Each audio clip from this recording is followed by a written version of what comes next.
sa content creation naman, hindi mo maintindihan. Ano ba yung mga sinasabi nila na hindi ko magets? Ano yung comment niya? Ba't siya nagsalita sa akin ng gano'n? Ano yung mga comments na yun?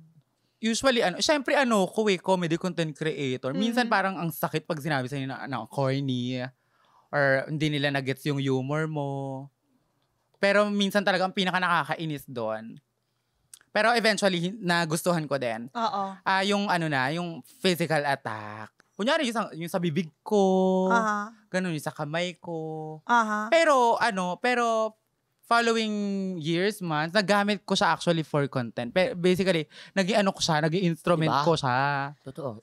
So, safe to say, na ang ganda ng pundasyon ng confidence talaga niya. Yes. At ng support system na naibigay sa kanya ng kanyang family and friends. Kasi, ganyan mo siya nakita. It led you to embracing who you really are. And ako, kaya ko tong sabihin sa sarili ko. So, anong ibabato niyo sa akin?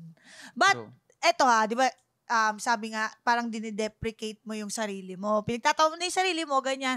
Pero pag ibang tao ba yung nagsabi sa'yo, halimbawa, ganun, yung kagaya sinabi ng classmate mo, kinanta ka 10 mga daliri, na-off ka ba?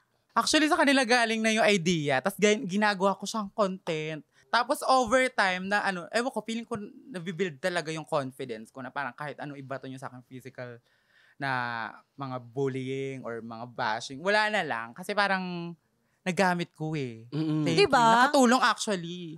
Diba?